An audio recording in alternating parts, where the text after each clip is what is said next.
இல்லாமல் விசுவாசம் செயல்பட முடியாது. அப்போ அன்பினால் ஏவப்பட்டு தான் விசுவாசத்தினால் உலகத்தை உண்டாக்குனார். அந்த அன்பின் சாயலை சிருஷ்டிப்பனையும் பார்க்குறோம். எத்தனை ரகமான பழங்கள், எத்தனை ருசி. நான் சொன்னது மாதிரி சிலர் சன்னியாசியாக பார்க்குறாங்க நம்மளை. நம்பாதீங்க.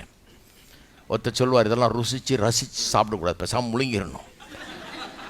ஏன்னா இதெல்லாம் ஊன்னு நீ நக்கி சாப்பிட்டீன்னா நீ சரியான ஆள் இல்லை, நீ உலக பிரகாரமான ஆள். இதெல்லாம் ருசித்து ரசிச்சுக்கிட்டு இருக்கிறது அப்படிம்பார். அப்போ நான் ஒரு நாள் கேட்டேன் அவர்கிட்ட, அப்புறம் எதுக்கு நாக்கில் நரம்பை வச்சுட்டு ருசிக்கிறதுக்கு பழத்தில் ருசியை வச்சார்?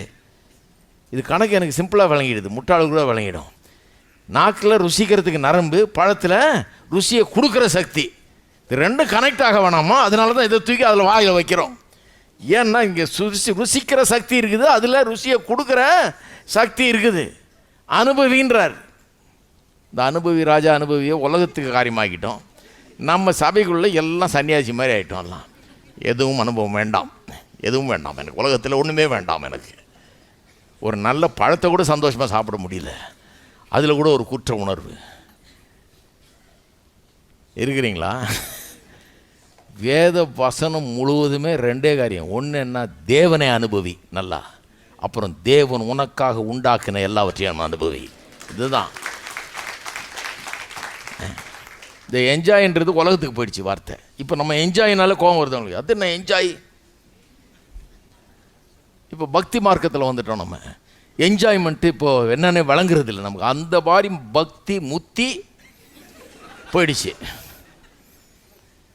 ரொம்ப முத்தாமல் பார்த்துங்க. என்ஜாய் பண்ணக்கூடியவர்களாக இருங்க. கர்த்தரை என்ஜாய் பண்ணக்கூடியவர்களாக, கர்த்தர் உண்டாக்கின எல்லாவற்றையும் என்ஜாய் பண்ணக்கூடியவர்களாக இந்த உலகத்தில் இருங்க. அனுபவியுங்கள். கர்த்தர் உங்களுக்காக எல்லாத்தையும் உண்டாக்கி இருக்கிறார். எத்தனை வகையான மரம், செடி, கொடிகள், என்ன நதிகள், கடல், அது இதுன்னு என்ன காட்சிகள், என்ன அற்புதமான தாவர வர்க்கங்கள், எத்தனை வகையான காய்கறிகள், என்ன ருசி ஒன்றுத்தில், ஒவ்வொன்றிலையும் ஒரு நுணுக்கமான ருசி. இது அதை காட்டிலும் வித்தியாசம். அதை இத்தனை ருசியை கண்டுபிடிச்சதுக்கே அவரை பாராட்டணும். இத்தனை வகையான ருசியா? இதெல்லாம் பாதி கூட நம்ம இதில் ஒரு 10% கூட நம்ம சாப்பிட்டு பார்த்தது கிடையாது. அவ்வளோ அழகாக வச்சிருக்கிறார். அப்போ நான் சிருஷ்டிப்பை பார்க்கும்போது அதில் அன்பை காணுகிறேன். விசுவாசத்தினால் அவர் உருவாக்கின உலகத்தை பார்க்கும்போது அவருடைய அன்பின் சாயல் அதில் இருக்குது. அன்பு வெளிப்படுகிறது அங்கே.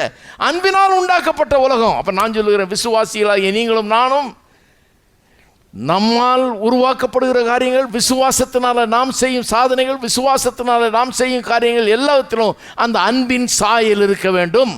நல்லா கவனிங்க. ஒரு குடும்பத்தை உருவாக்கணும்னா அந்த குடும்பத்தில் அன்பின் முத்திரை இருக்க வேண்டும். இது அன்பினால் உருவான